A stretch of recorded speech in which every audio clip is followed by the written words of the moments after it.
Bienaventurados los perfectos de camino, los que andan en la ley de Jehová. Bienaventurados los que guardan sus testimonios y con todo el corazón le buscan, pues no hacen iniquidad los que andan en sus caminos. Tú encargaste en que sean muy guardados tus mandamientos. Ojalá fuesen ordenados mis caminos para guardar tus estatutos. Entonces no sería yo avergonzado cuando atendiese a tus mandamientos. Te alabaré con rectitud de corazón cuando aprendiere tus justos juicios. Tus estatutos guardaré, no me dejes enteramente. Instituto Bíblico Camino de Luz al aire. Sean todos bienvenidos. Gloria y honra le damos al Señor, bendito sea su nombre para siempre. Así, mis amados, nos preparamos para recibir un tema más de este Instituto Bíblico al aire, así que puede ir anotando en su libreta de estudio. Hoy vamos a traerles, o durante casi todo este mes, hablar acerca de la historia de la iglesia. Oído a este importantísimo tema, historia de la iglesia. Este nombre también es conocido en corrientes teológicas como el estudio a la eclesiología. Escuche bien esto, amados hermanos. Eclesiología son dos palabras unidas, eclesia, bendito sea el nombre del Señor, y logía, estudio a la iglesia. Y queremos abrir con un texto bíblico como preámbulo de todo lo que vamos a estar enseñando en esta noche. Hermano Kevin, vamos a leer. Así es, vamos a leer el texto que está en el libro de Mateo, capítulo 16, versículo 18. Libro de Mateo, capítulo 16, versículo 18. Y mire lo que dice: y yo también te digo que tú eres Pedro, y sobre esta roca edificaré mi iglesia, y las puertas del Hades no prevalecerán contra ella. Y es hermoso empezar con este texto, porque podemos ver cumplimiento hasta el día de hoy, que nada ni nadie ha podido detenerla, que incluso muchos historiadores, muchos líderes seculares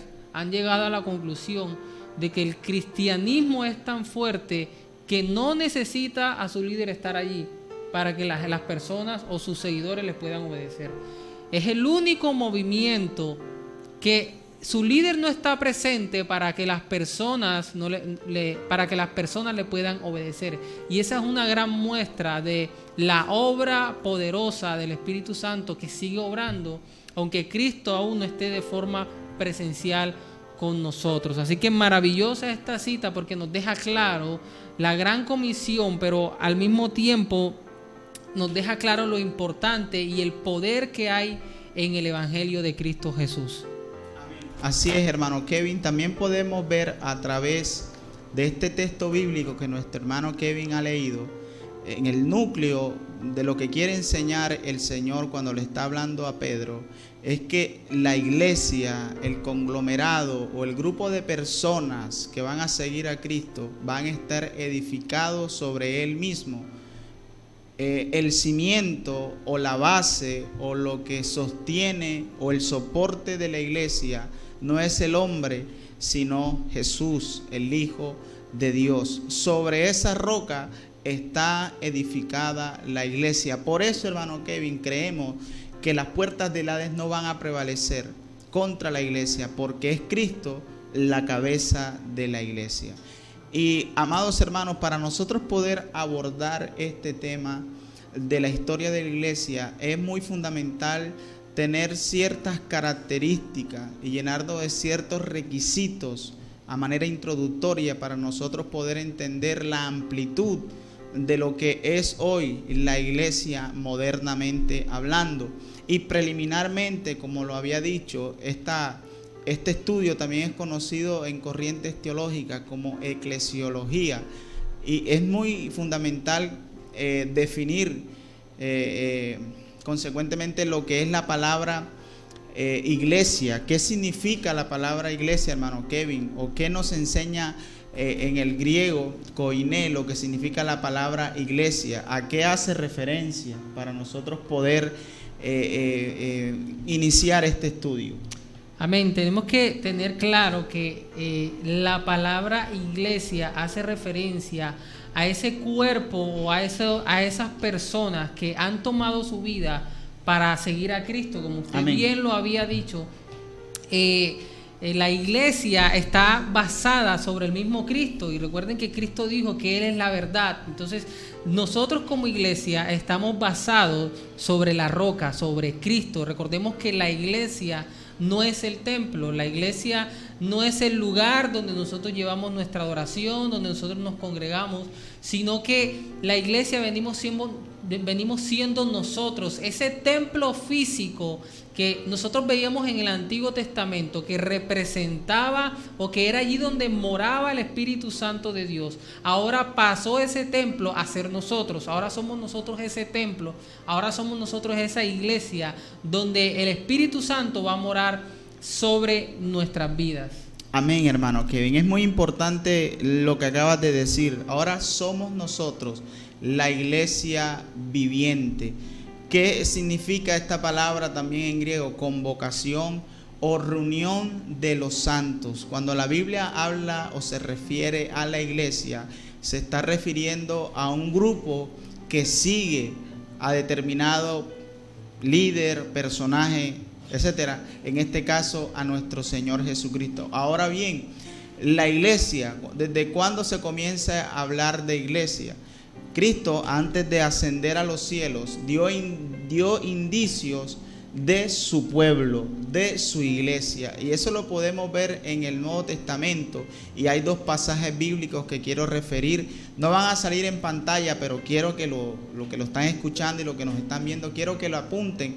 Porque el mismo Cristo, antes de ir al cielo, antes de ser glorificado, Él dio indicios de cuál iba a ser esa iglesia. Bendito sea su nombre. El primer texto es Juan capítulo 17. Juan capítulo 17 versículo 20 nos dice la palabra del Señor. Él le está hablando a sus discípulos y les dice: mas no ruego solamente por estos 12, porque recordemos que Cristo comenzó su misión con 12, pero esos 12 obviamente fueron llamados para la gran comisión. Y él dice: mas no ruego solamente por esto, sino también por los que han de creer en mí por la palabra de ellos. Aquí se está refiriendo a esas personas que iban a creer en el evangelio, porque Cristo de antemano sabía este tiempo que hoy nosotros estamos viviendo. Ya Él lo tenía visionado, Él todo lo sabe, todo lo conoce. Ahora otro pasaje en Juan capítulo 10 versículo 16 dice la palabra de Dios. Juan 10 verso 16: también tengo otras ovejas. Se está refiriendo el Señor a los gentiles, a otras ovejas que no son de este redil. Aquellas también debo traer, y oirán mi voz, y habrá un rebaño y habrá un pastor. Entonces aquí tenemos, hermano Kevin, que el Señor Jesucristo de antemano ya estaba enfilándose a esa iglesia, a ese grupo de personas, a ese pueblo que Él escogió y que ganó por su propia sangre. Ahora bien, cabe destacar algo aquí importante, hermano Kevin, que a pesar de que el Cristo, el Señor, es la cabeza de la iglesia, es el soporte de la iglesia no es perfecta aquí en la tierra. Amén. La iglesia no es perfecta porque está conformada por hombres. Entonces, ¿qué es la iglesia? El conjunto de fieles que quieren agradar y vivir para Dios. Sabemos que intrínsecamente cada uno de nosotros queremos vivir en santidad, queremos vivir en obediencia como iglesia, como pueblo, pero lastimosamente somos hombres y mujeres que estamos en una condición débil, y por causa de esto hay flaquezas en medio o al interior de la iglesia, pero esto no nos puede a nosotros limitar a vivir de acuerdo a la voluntad de Dios. Así es, y damos gracias a Dios. Y ya entrando en materia con esa gran introducción que usted hizo, antes de empezar quisiéramos nombrar algunos puntos de por qué es importante estudiar este tema. Amén. Porque quizás algunos hermanos dirán, bueno, pero ¿de qué sirve que sepamos qué hizo la iglesia en el siglo I, en el siglo II? ¿De qué sirve si ya Cristo dejó en la Biblia lo que necesitábamos? ¿Para qué entonces ir a estudiar la historia? Y aquí subrayamos dos puntos importantes de por qué necesitamos estudiar o conocer la historia de la iglesia. Y el primer punto es que nos da una perspectiva amplia del evangelio. Y hay que entender algo, amados hermanos, y eso siempre es lo que se nos ha enseñado, y es que Satanás no es creativo. El único que crea es Dios. Y por lo general no, siempre lo que hoy nosotros vivimos ya anteriormente se había hecho, pero de otra forma. Es como una versión 2.0, pero no una versión 2.0 porque está mejorada, sino porque ha sido maquillada y se le cambiaron algunas cosas. Pero en esencia, lo importante de estudiar la historia de la iglesia es que nos ayuda a no cometer los mismos errores o a saber combatir las mismas herejías que combatía la iglesia anteriormente. Tengamos en cuenta que muchas de las herejías que hoy existen, si no son todas o casi todas, dependen en esencia, su doctrina base o esencial depende de las herejías que ocurrieron en estos periodos, en el siglo I, II, III, IV, hasta nuestra época. Entonces es importante estudiar la historia de la iglesia porque nos ayuda a tener una perspectiva más amplia del evangelio, nos ayuda a entender cuáles son esas sectas que se levantaron, cómo los primeros discípulos, apóstoles, pastores enfrentaron esas sectas por medio de la palabra, y eso obviamente nos va a ayudar a nosotros también a saber combatirlas. Y lo segundo, y creo que es algo pero muy importante, es que nos anima a serle más fiel a Dios. O sea, una segunda razón por la que es importante estudiar la historia de la iglesia es que nos ayuda a nosotros a serle más fieles a Dios. Y cuando nosotros veamos, amados hermanos, cómo murieron estos hombres por causa y por la obra de Cristo, cuando nosotros veamos cómo estos hombres se esforzaban más adelante por predicar la palabra, eso a nosotros nos tiene que motivar, nos tiene que inspirar y a llevar a nosotros a un fuerte deseo y un fuerte anhelo de serle más fieles al Señor. Y creo que otra cosa que nos ayuda también es a ser más agradecidos con lo que hoy tenemos. Así que es importante estudiar la historia de la iglesia por estas razones. Y antes de hacerlo, quisiéramos dividirlo en diferentes periodos con relación a ciertas épocas. Obviamente esta división no es la única división que existe. Cuando usted vaya a estudiar o quiera hacerlo usted de forma individual o personal, el estudiar la historia de la iglesia, se va a dar cuenta que hay muchas formas de poder estudiarla. En nuestro caso vamos a estudiar la historia de la iglesia por medio de periodos o épocas, y queremos mostrar lo que está en pantalla. Queremos mostrarles en pantalla lo que usted está viendo, y bueno, los hermanos que nos están escuchando, queremos decir que vamos a estudiar o vamos a llevar a este tema a través de 6 épocas o 6 periodos importantes donde vamos a desarrollar. Entonces vamos a dividir el primer periodo desde el año 30, es decir, desde el año en que Cristo partió de esta tierra, el año que aproximadamente en el que Cristo partió de esta tierra, hasta la muerte de Juan, que fue en el año 100 después de Cristo. Y a este periodo le vamos a llamar el periodo o la época apostólica. El segundo periodo que vamos a hablar, esto ya será a partir de las otras clases, vamos a hablar vamos a hablar de este segundo periodo o esta segunda época que se conoce como la época imperial de la iglesia, y consta desde la muerte de Juan hasta el edicto de Constantino, o también tiene otro nombre, el edicto de tolerancia, o incluso también tiene otro nombre como el edicto de Milán. Tiene 3 nombres que cuando lleguemos allá vamos a explicar qué es ese edicto, qué es lo que significa. Y el tercer periodo que vamos a estar hablando es la época imperial, que es la época de la iglesia que corre desde el edicto de Milán, desde el edicto de tolerancia hasta la caída de Roma. Hasta la caída de Roma, que fue en el año 476. Y va a haber un cuarto periodo que se va a llamar o se conoce como la época medieval, que es la que corresponde desde la caída de Roma hasta la caída del Imperio Romano. Si usted se da cuenta, es quizás el periodo más largo, cubre casi un milenio, casi 1000 años cubre. Y también quisiera aclarar que en este tiempo el Imperio Romano estaba dividido en dos, estaba dividido entre el Imperio Oriental y el Imperio Occidental. El Imperio Occidental, la capital era Roma, y el Imperio Oriental, la capital era Constantinopla. Estos dos imperios se dividieron, y la historia o la época de la iglesia, o los acontecimientos que sucedieron en esta época, van a suceder entre la caída de los dos imperios, prácticamente, entre la caída del Imperio Romano y la caída del Imperio Romano, pero oriental. Entonces, para que lo tengamos claro, el quinto periodo, la quinta época, es una época bastante importantísima, que pensamos que le vamos a dedicar un poco más de tiempo por la relevancia que hay, y es la época reformada, porque es allí donde muchas de las cosas que nosotros practicamos donde nacen, y esa época empieza desde la caída del Imperio Romano hasta el fin de la guerra de los 30 años. Esa es una guerra que ocurrió en esa época, que duró 30 años, como su nombre lo dice. Lo vamos a estar explicando brevemente, ya que ese no va a ser nuestro enfoque.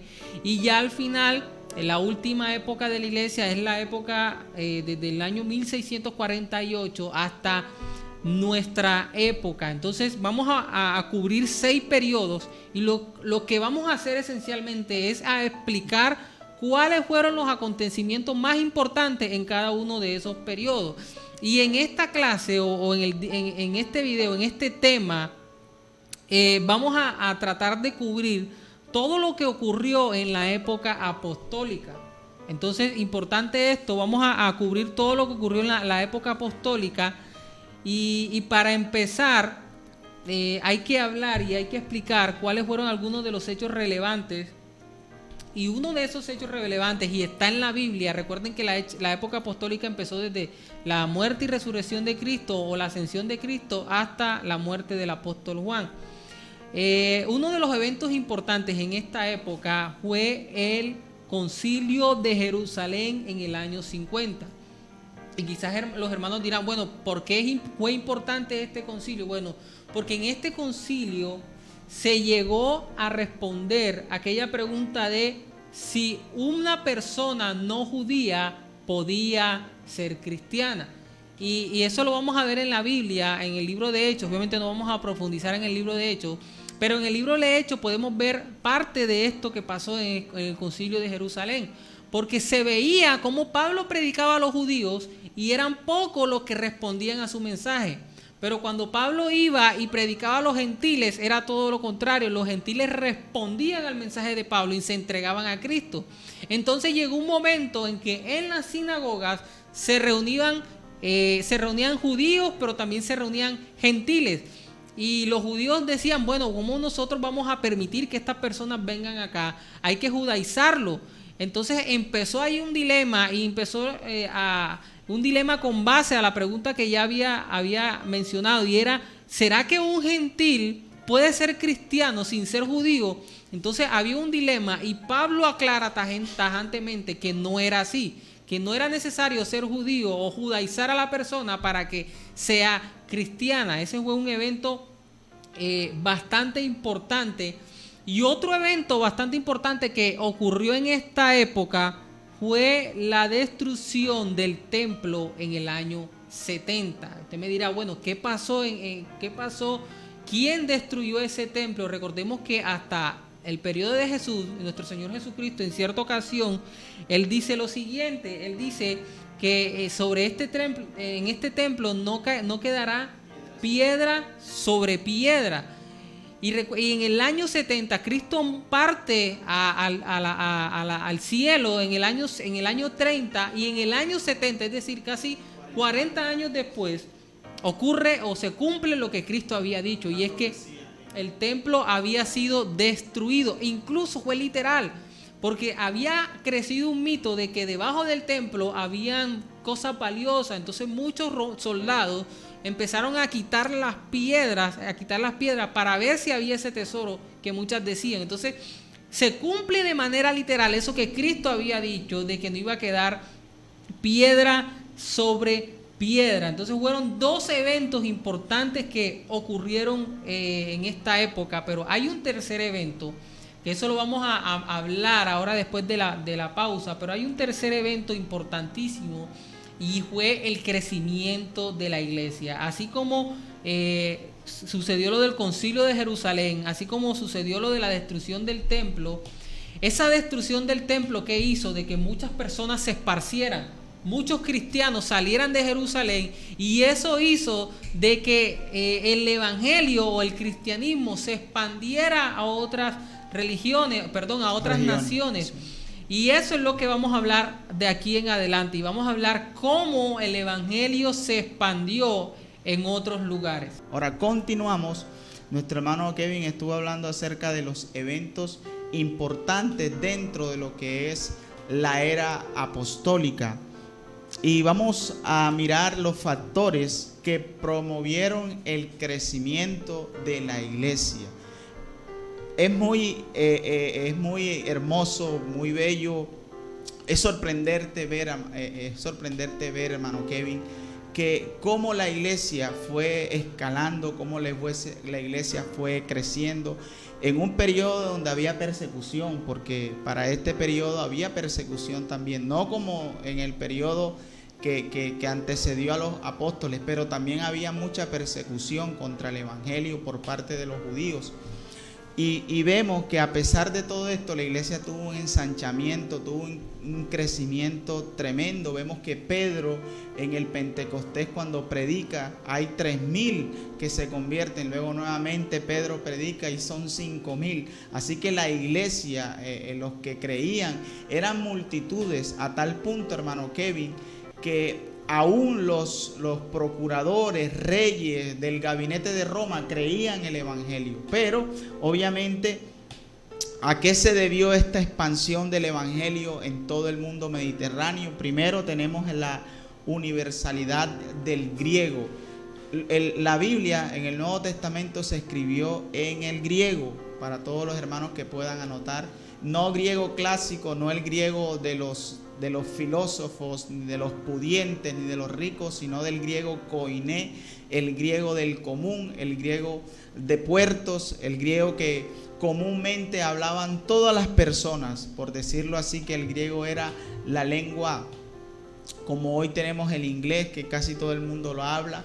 Pero en fin, este gran ensanchamiento del evangelio se debió a que el griego era hablado a muchos lugares, países. En todo lugar se hablaba el griego koiné, y gracias a esto los apóstoles, los discípulos de los apóstoles podían predicar la palabra de Dios. Otro de los factores que promovió el crecimiento era que también los judíos tenían la oportunidad de poder conservar su fe en medio de los lugares donde ellos vivían, como por ejemplo los judíos tenían su derecho de poder adorar o poder de creer, tenían su libertad de culto. En otras palabras, hermano Kevin, los judíos tenían libertad de culto a pesar de que en Roma se adoraba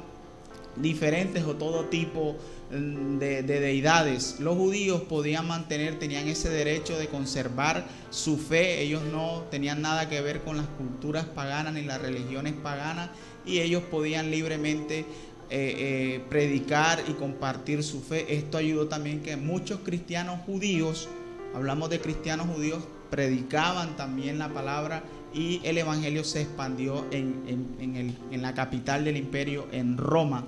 Tenemos otro factor, la paz romana. No se nos puede olvidar. La paz romana consistía en que Roma, recordemos que Roma trajo muchos beneficios a la humanidad, y uno de ellos fue la paz romana. Esto se hizo con el fin de darle seguridad a sus súbditos o a aquellos que estaban subyugados al imperio. Para la época antigua, las carreteras eran muy peligrosas, hermano Kevin, muy peligrosas, había muchos ladrones, y Roma suprimió todo esto y había mucha libertad para viajar. Así que obviamente los primeros predicadores y evangelistas iban y llevaban las buenas nuevas de salvación gracias a este factor. Pero también tenemos algo, las persecuciones ayudaron también, hermano Kevin, que se expandiera el evangelio. Recordemos que el apóstol Pablo es ejemplo de ello.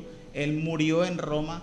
¿Por qué? Porque fue perseguido, fue maltratado, en fin. Y ahí en Roma también el apóstol Pablo tuvo la oportunidad de predicar. Tanto los otros apóstoles fueron a diferentes lugares del mundo.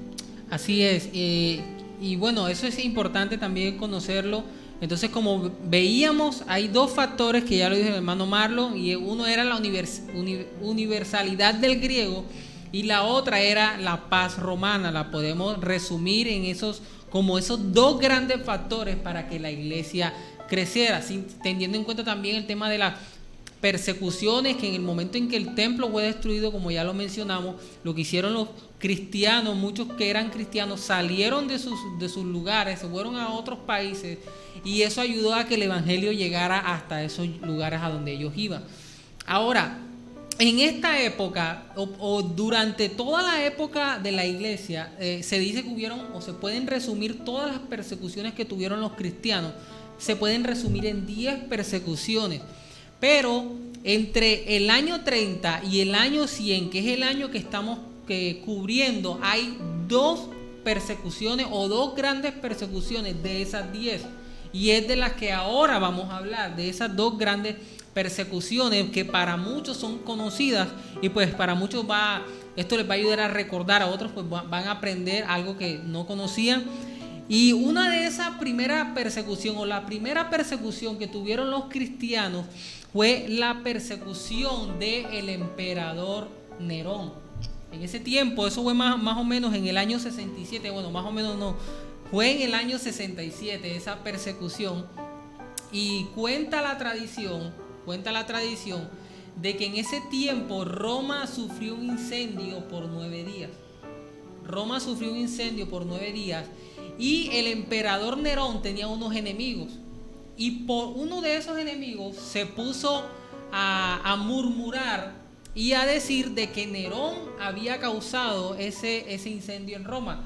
Se dice que eso no era cierto, pero Nerón, en su afán de él limpiarse, como lo podríamos llamar, en su afán Nerón de él limpiarse y de quitarse él la culpa por el incendio que Roma tuvo por 9 días, él hizo algo, y es que usó a los cristianos como chivos expiatorios.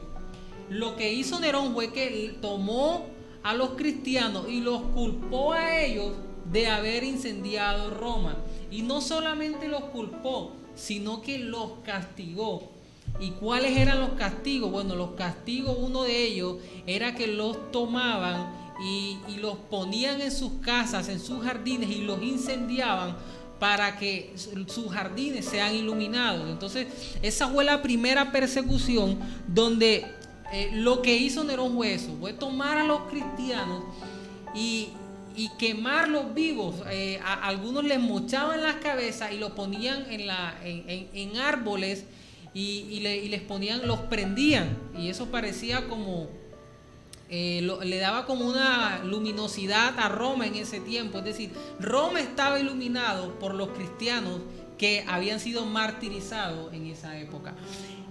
Otra gran persecución, otra gran persecución en ese tiempo fue una que sucedió en el año 81. Bueno, se me había olvidado recordar algo, y era que en esa persecución de Nerón, la que había mencionado antes, cuenta la tradición de que fue en esa persecución donde Pedro y el apóstol Pablo murieron, que sí. Más adelante vamos a contar cómo murió Pedro, pero por el momento es importante saber que fue en esa persecución, lo más probable, donde Nerón tomó a Pedro y a Pablo, como ellos eran los líderes más visibles en el cristianismo de esa época, fue como les quitó la vida, como para dar simbología del triunfo o del castigo que estaban recibiendo los cristianos en general. Obviamente sabemos que esto fue que él los culpó para hacer eso. Entonces, la segunda persecución, ahora sí vamos a la segunda persecución, que sucedió en el año 81 después de Cristo. ¿Y qué pasó en esta segunda persecución? Bueno, en esta segunda persecución lo que ocurrió fue que este emperador Domiciano, así se llama, creo que se dice, o algunos dicen que fue el emperador o uno de los emperadores más atroces que atacaron a la Iglesia Católica de forma fuerte. Y quiero leer un extracto de un libro llamado El Libro de los Mártires, de un hombre llamado John Fox, un historiador.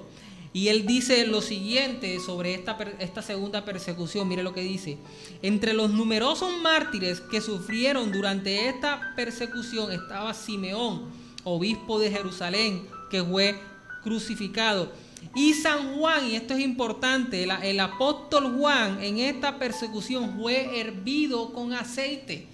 Nosotros sabemos, me voy a adelantar un poco, pero el único apóstol que no murió de forma atroz fue el apóstol Juan.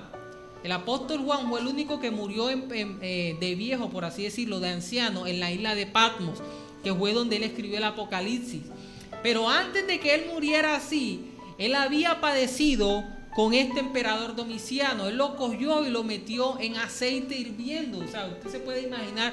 Y Juan, como pudo, salió de esa olla y salió huyendo. Y se dice de que fue allí donde él, en ese escape, él se fue exiliado a la isla de Patmos, y ahí vivió el resto del tiempo que le quedaba, el tiempo de su ministerio. Así es. Entonces vemos que ahí Juan fue hervido con aceite y luego desterrado a Patmos. Flavia, dice el escritor, hija de un senador romano, fue asimismo desterrada a Ponto, lo que usted decía, personas que eran de altos cargos en el imperio romano también creyeron a Cristo, y esta mujer Flavia, dice la tradición, que fue una de estas mujeres. Y se dictó una ley diciendo que ningún cristiano, una vez traído ante un tribunal, queda exento de castigo sin que renuncie a su religión. Es decir, exigían a los cristianos que renunciaran a su religión. Mire esta gran persecución. Y quien no lo hacía era muerto o era asesinado. Recuerde la historia de los coliseos, que se tiraban a los cristianos ahí para que los leones se los comieran vivos. El circo romano. El circo romano. Y ese era uno de los castigos para aquellos cristianos que no querían renunciar a su religión con este emperador. Otra cosa también que podemos resaltar es que durante este reinado se redactaron varias historias inventadas con el fin de dañar a los cristianos. Tal era el apasionamiento de los paganos que si cualquier hambre, epidemia o terremotos asolaban cualquiera de las provincias romanas, se le echaba la culpa a los cristianos. Esto es algo tremendo. También dicen de que una persona que quería ganar dinero daba un testimonio no cierto, no verdadero contra un cristiano para que lo mataran. Y eso con el único fin de que ellos recibían una ganancia por dar un testimonio falso a los cristianos. Esto es algo impresionante.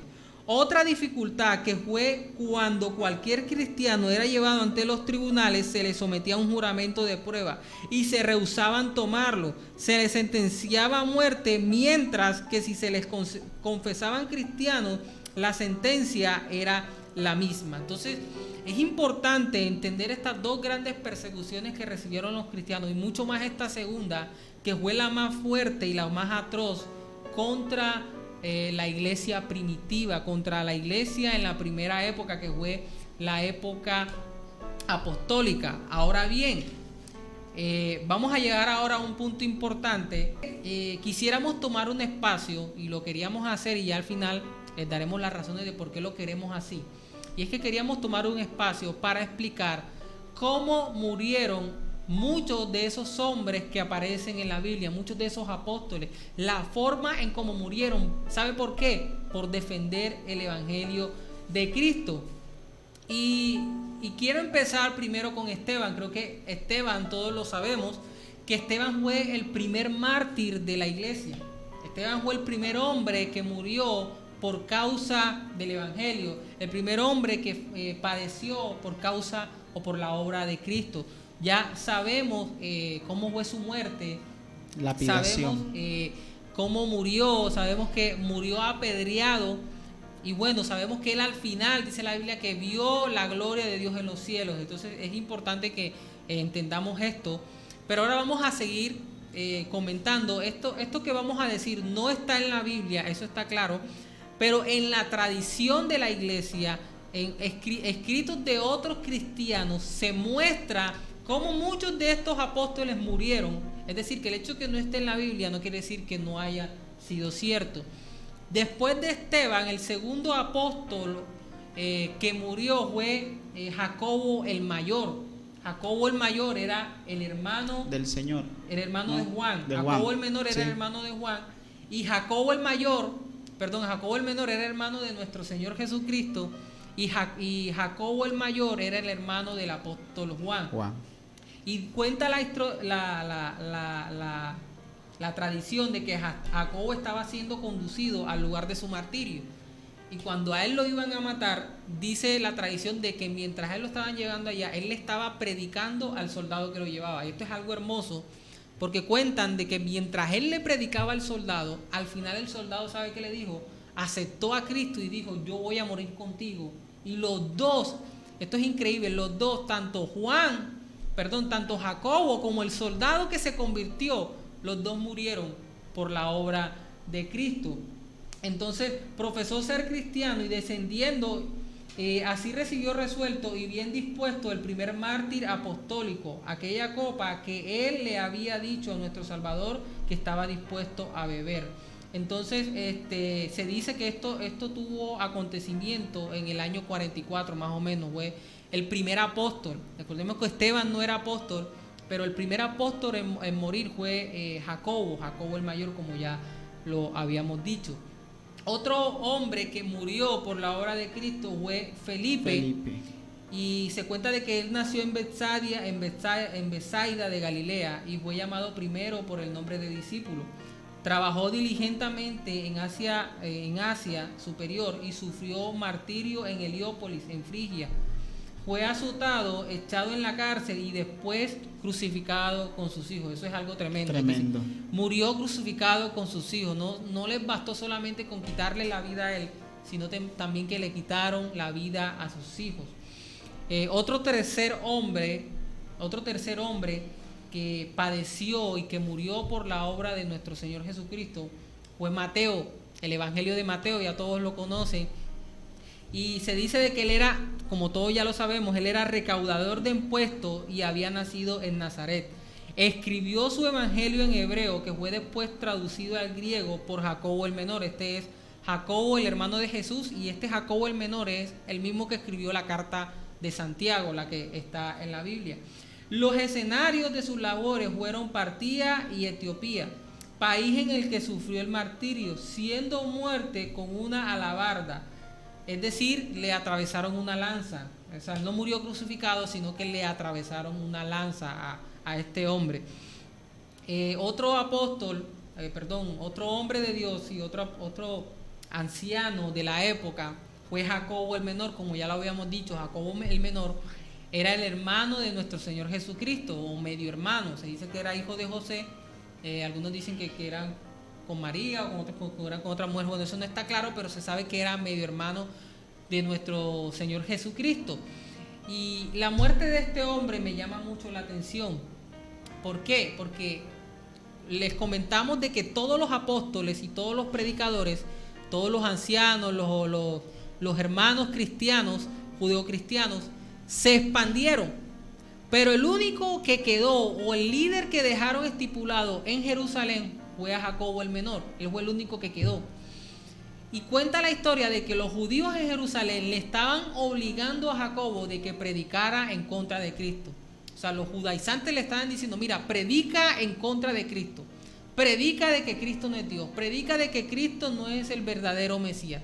Y Jacobo les dice, está bien, yo voy a predicar en contra de Cristo. Y cuenta la tradición de que él se monta en lo más alto. Recuerden que en ese tiempo los maestros se ponían en las partes más altas para enseñar. Pero cuando él se monta en lo más alto, él no se monta a predicar en contra de Cristo, sino que todo lo contrario. Él se monta y empieza a predicar a favor de Cristo. Y en ese momento cuenta la tradición de que los judíos se llenaron de tanto odio, de tanta rabia por lo que les había hecho, que lo cogieron y lo empujaron. Y al él caer de allá de donde estaba, dice que él queda casi medio muerto, pero no había muerto del todo. Y los judíos que estaban abajo lo empezaron a matar, o lo empezaron a golpear. Lo remataron. Lo remataron, como dicen por ahí. Lo remataron, lo empezaron a golpear con palos.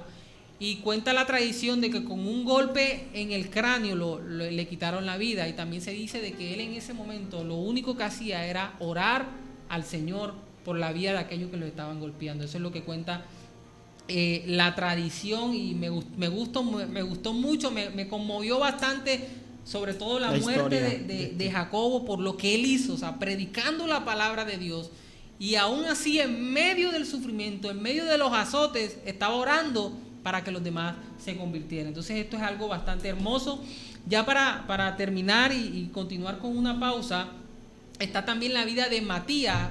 Como saben, Matías fue el apóstol, por así decir, se dice que sucedió a Judas. Que sucedió a Judas, el apóstol número 13, o el apóstol que reemplazó al número 12. Y se dice de que solamente se sabe de él se sabe menos que de la mayoría de los discípulos. Fue escogido para llenar la vacante dejada de Judas, pero se sabe de que fue apedreado en Jerusalén y al final fue decapitado. Queremos darle un dato histórico, quizás de pronto usted lo mencionó, hermano Kevin. El general Tito fue el que entró y destruyó a la ciudad de Jerusalén. Les recordamos a los hermanos que están ahí, están anotando, están aprendiendo, anote. El general Tito fue el que destruyó a Jerusalén. Las huestes romanas, el ejército romano entró y destruyó todo el templo, saqueó. Fue un tiempo tremendo y terrible. Hay un libro que los hermanos pueden consultar para conocer más en detalle sobre la destrucción de Jerusalén, y es el libro de Flavio Josefo, Historias de las guerras de los judíos. Usted puede consultar ese libro en internet, Flavio Josefo, y habla más en detalle acerca de la destrucción de Jerusalén. Quiero dar rápidamente, hermano Kevin, una reseña sociológica del por qué los cristianos eran perseguidos en el imperio. Escuche bien esto, amados hermanos, que es muy importante.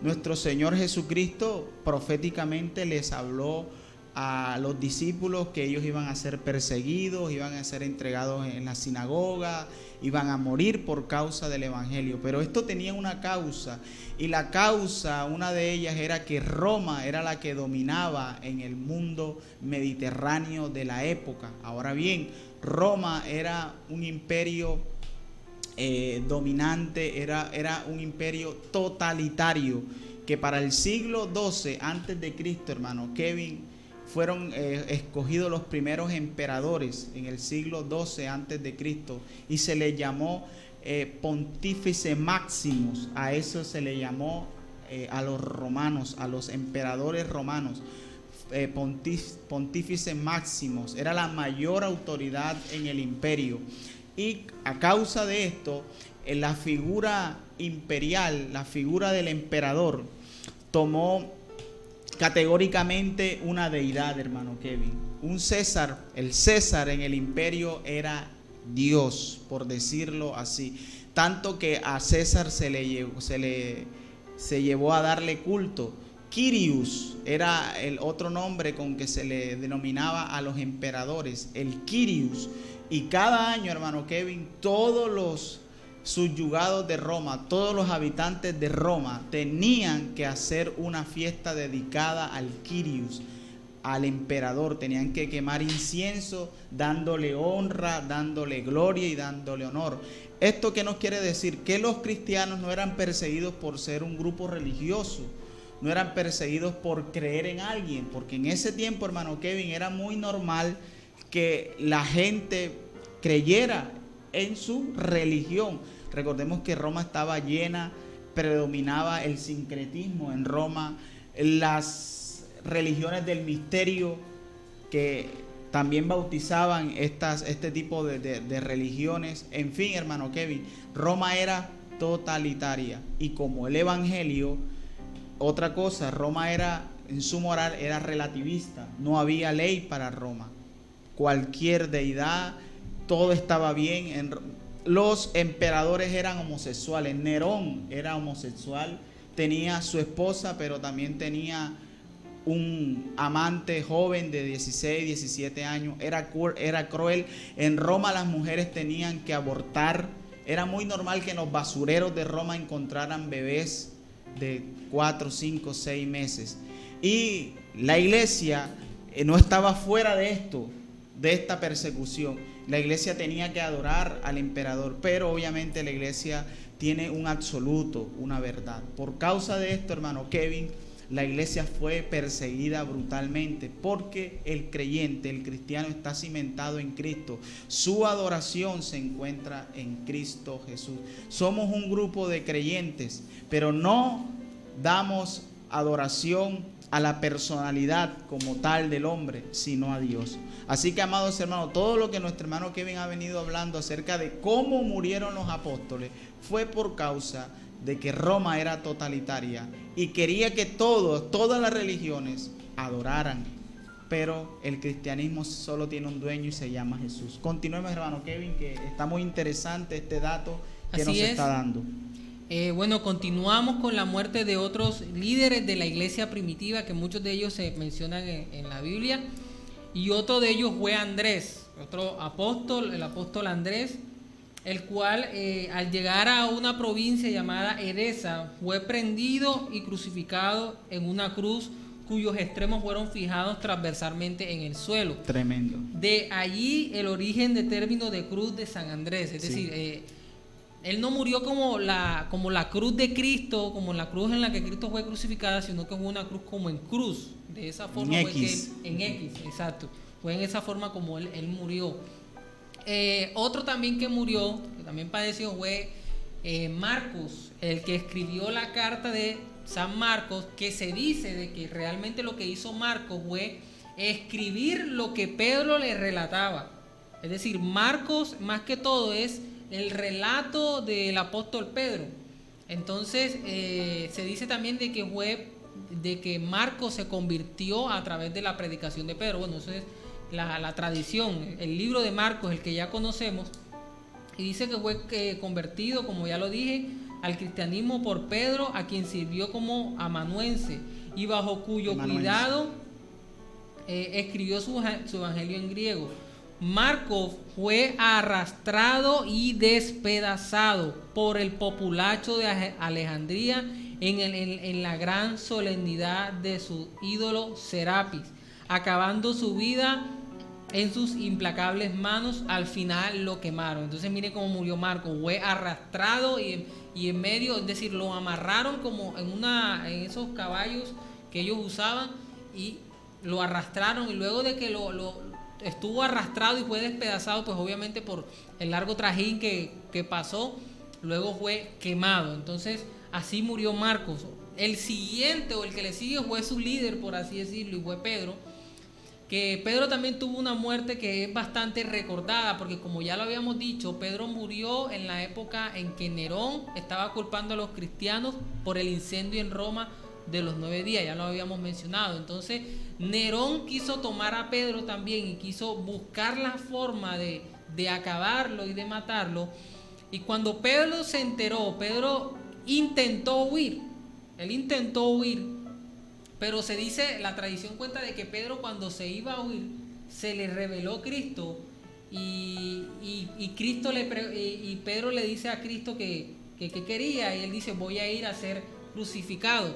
O sea, Cristo le dice a Pedro que va a ser crucificado. Y cuenta la tradición de que Pedro inmediatamente entiende de que se estaba refiriendo a él. Y lo que hace Pedro es que se devuelve y va, y él mismo se entrega y le pide a los soldados romanos que lo crucifiquen en cruz, pero al revés.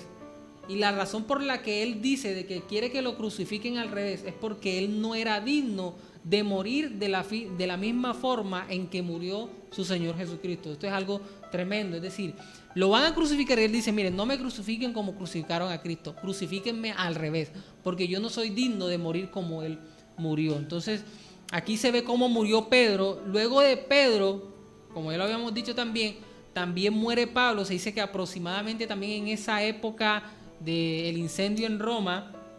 Y bueno, ya todos conocemos la historia de Pablo, sabemos quién fue Pablo, este gran hombre que llevó el evangelio y que fue un gran líder también y que fue el hombre que más libros escribió en el Nuevo Testamento. Pero se dice de que él murió también decapitado. Algunos se preguntarán por qué Pedro crucificado, por qué la mayoría crucificado, por qué Pablo murió decapitado, y es importante eso.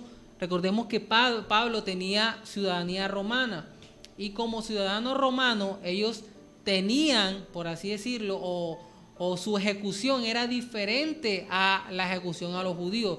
Los judíos morían crucificados o eran ejecutados por medio de la cruz, y los romanos eran ejecutados de tal forma que los decapitaban. Entonces, pena capital se le llamaba. Escucha esto, Kevin, es muy importante cómo muere Pablo. Pena capital, ¿por qué? Porque él se negó a adorar al César.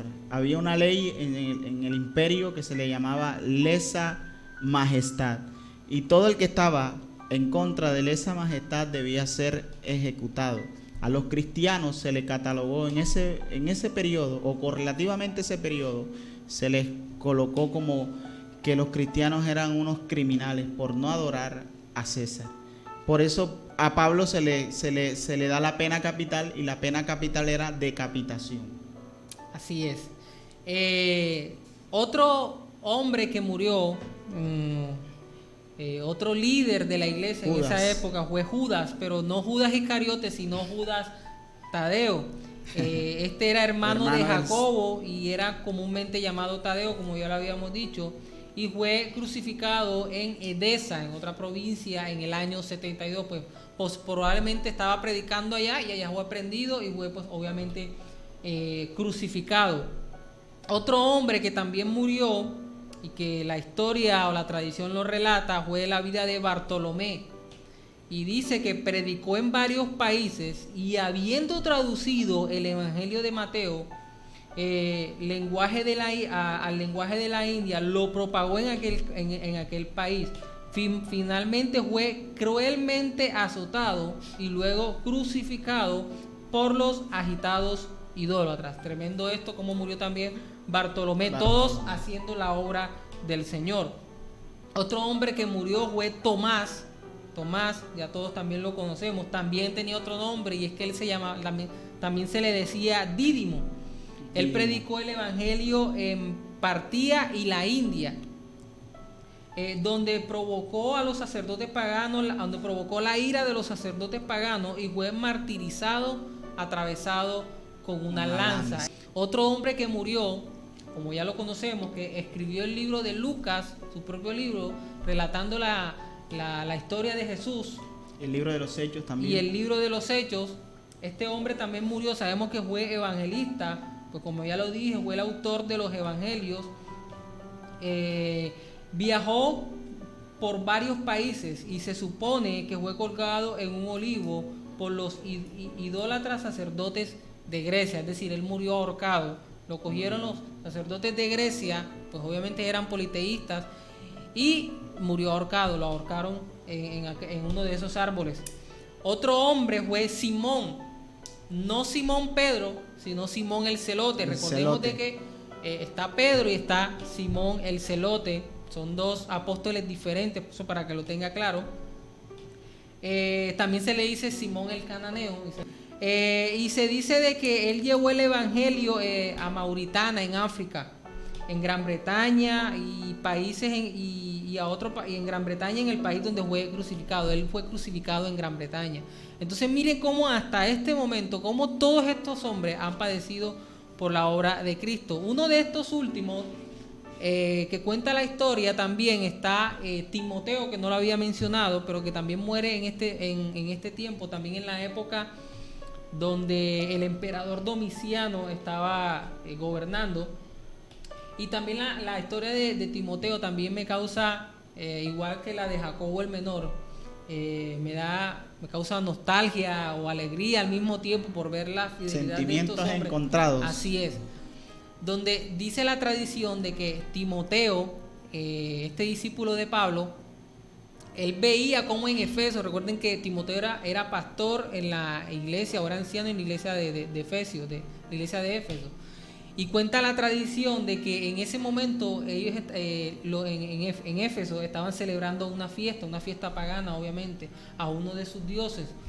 Y se dice de que Timoteo se paró en medio de todos ellos y empezó a predicarles y a decirles lo que estaban haciendo mal. Es decir, o sea, imagínense usted, equivale a que yo hoy me pare en pleno carnaval de Barranquilla, en plena vía 40, y me levante a predicarles el evangelio y me levante diciéndoles de que sus vidas, si no se arrepienten, van a ser condenados. Es decir, algo así fue lo que hizo Timoteo en su época. ¿Y sabe cuál fue el resultado? Las personas se llenaron de odio, fueron a donde Timoteo y le dieron tantos golpes que dicen que a los 2 días murió. Es decir, Timoteo no murió instantáneamente, sino que la gran cantidad de golpes que recibió por medio de palos, de piedra, lo dejó grave, pero gravemente herido. Y ya al final se dice que a los 2 días falleció. Y ya por último, y ya con esto finalizamos la época, por así decir, la época apostólica, fue la muerte de Juan. Ya habíamos dicho de que él había sobrevivido.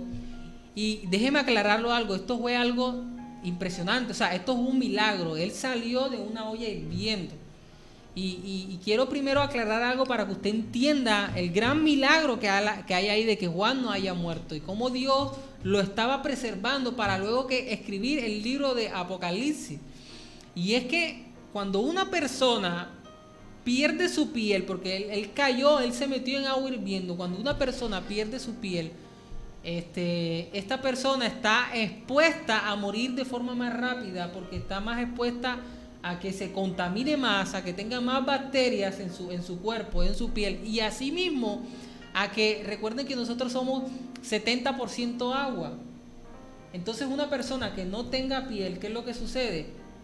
Se deshidrata más rápido y está más propenso a que sus órganos no funcionen bien y a que muera de forma inmediata. Eso es lo grave de las quemaduras. Y Juan fue echado completamente en aceite y salió de ahí, y cuenta la tradición de que de forma milagrosa no murió. Entonces vemos ahí cómo Dios lo preservó, que aunque padeció, no murió de la misma forma en que murieron los demás apóstoles. Entonces es esto importante que lo tengamos en cuenta. Se me escapaba también otro apóstol, otro líder de la iglesia, y era Bernabé, el cual era de Chipre, pero de ascendencia judía. Se supone que su muerte tuvo lugar alrededor del año 73, y a pesar de todas estas continuas persecuciones y terribles castigos, la iglesia de Grecia diariamente, profundamente arraigada en la doctrina de los apóstoles y de los varones apostólicos, y regaba abundantemente con la de los santos. Entonces también vemos que en el año 73 aproximadamente este hombre Bernabé también falleció. Entonces queremos mostrarles, amados hermanos, y con este resumen más o menos, lo más que pudimos, queríamos explicarles cómo murió cada apóstol. Y usted puede llegar a sus conclusiones de forma inmediata, y ya lo habíamos mencionado, y es que todos murieron padeciendo por Cristo. Por causa de Cristo. Y por eso vamos a leer unas citas bíblicas para terminar en la palabra, donde empezamos, ahí queremos terminar, para mostrar lo valioso o lo maravilloso que fue Dios al preservar su palabra, y cómo movió a estos hombres que aún ni la muerte ni el miedo a la muerte los detuvo. Recordemos cuando Cristo dijo: no le tengan miedo al que mata el cuerpo, sino ténganle miedo al que puede destruir el alma. Y estos hombres hicieron eso, no le tuvieron miedo al que les quitaba el cuerpo, sino que le tuvieron miedo fue al que le quitara el alma, y por ese amor hacia Dios, hacia Cristo, predicaron su palabra. Quiero leer una cita que me gustó mucho, y está en el libro de Juan, capítulo 16, versículo 33. Juan 16, 33 nos dice las Sagradas Escrituras. Mire lo que dice: estas cosas os he hablado para que en mí tengáis paz. En el mundo tendréis aflicciones, pero confiad, yo he vencido al mundo. Y esto es tremendo. Amén. Tremendo, porque si nosotros lo analizamos, Cristo está diciendo, mire, ustedes van a tener aflicciones, pero Cristo no les dice, pero yo se las voy a resolver, sino que Cristo les dice, pero ustedes van a tener paz. Y también les dice que confíen, que a pesar de que van a tener aflicciones, confíen porque ya Él venció al mundo. Esa fue la esperanza que Cristo nos está dando, pero también que le dio a los apóstoles. Y hay que tener algo claro, hermanos, y es que a pesar de que nosotros tengamos sufrimiento tras sufrimiento, es decir, mientras estemos con vida vamos a tener aflicciones. O sea, la única diferencia es que podemos cambiar de sufrimiento. Un día vamos a estar sufriendo por la conversión de un hijo, pero otro día vamos a estar sufriendo por alguna otra cosa, por la conversión de un nieto o de otro familiar. Es decir, siempre vamos a estar padeciendo por el Evangelio, siempre vamos a estar padeciendo por hacer la obra de Cristo como lo hicieron los apóstoles. Pero Cristo dejó una promesa clara y dijo, tengan paz, estén tranquilos, tengan paz, sean confiados en mí, confíen en mí porque yo he vencido al mundo. Entonces es algo valioso, hermano, que debemos atesorar. Y es entender esto, y creo que fue algo que entendieron los discípulos y los apóstoles al momento de dar su vida por el Evangelio. No sé usted qué más tiene para decir. Sí, como tú lo has venido diciendo, es un pasaje muy confortante para la vida de los apóstoles en ese momento, en el cual nuestro Señor Jesucristo, predicándoles la palabra, de antemano les sugirió todo lo que iba a acontecer contra su humanidad. Vemos que en el versículo 20, Kevin, del capítulo 16, en el mismo contexto, él dice, de cierto os digo, que vosotros lloraréis y lamentaréis, y el mundo se alegrará. Pero aunque vosotros estéis tristes, vuestra tristeza se convertirá en gozo. Entonces aquí podemos ver, amados hermanos, que el mundo celebraba la muerte de los apóstoles y de los cristianos. En el circo romano la gente hacía orgías con los cristianos y se alegraba. Pero nos llama la atención, amados hermano Kevin, que los cristianos morían cantando, alabando y glorificando a Dios. Entonces nuestra tristeza se convertirá en gozo. Y también algo tremendo es que a pesar de que los que le quitaban la vida, era algo impresionante, y era que entre más los mataban, más crecían. Más crecía hay un gran líder, eso fue esta es en la época de la iglesia perseguida, que se llama Ignacio de Antioquía. Ya estaremos hablando de él en la próxima clase, pero él tiene una frase que también concuerda mucho con lo que estamos hablando ahora, y él dice lo siguiente: los cristianos somos como la hierba, entre más nos cortan, más crecemos. Amén. Creo que ese es el lema de la iglesia, en ese tiempo, de la iglesia apostólica, de la iglesia primitiva o de la iglesia perseguida, que era que entre más los cortaban, más crecían. Y creo que eso es una frase que debe hacer memoria y que puede hacer mucha hincapié en nuestras vidas en el día de hoy.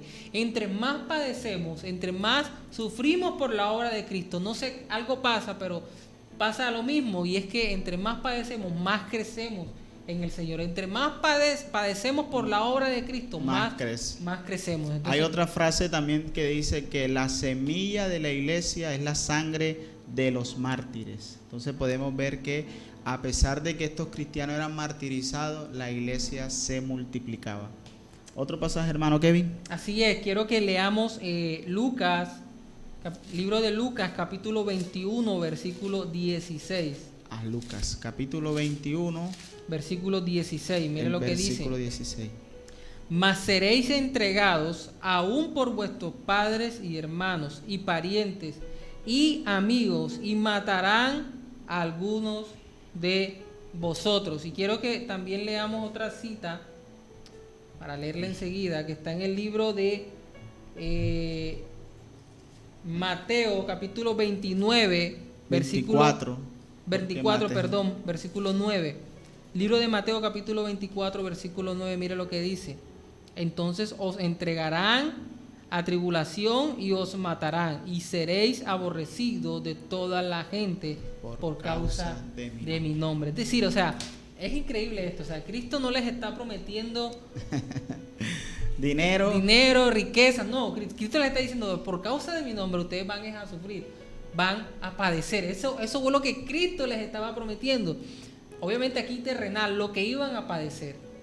Pero sabiendo ellos que su herencia no estaba aquí, aún lo hicieron por amor a Él, por amor a su nombre. Aún padecieron porque sabían que su herencia no está aquí en la tierra, sino que su herencia está en los cielos. Esto es algo que nos debe mover a hacerle más fiel al Señor, y que no importa lo que tengamos que padecer por su obra, no importa lo que tengamos que padecer en el trabajo, no importa lo que tengamos que padecer en nuestras casas, con nuestros familiares, no importa lo que tengamos que padecer. Es decir, a veces nosotros nos sentimos mal y padecemos porque quizás tenemos que incluso dejarle de hablar a un familiar, y a veces nos sentimos mal y a veces nos ponemos mal por eso. Pero miren, todo lo que padecieron los apóstoles, no hay nada comparado por lo que padecieron los apóstoles. Así es, hermano. Entonces es algo que debemos atesorar en nuestro corazón y entender, y esto nos debe de ayudar a serle fiel al Señor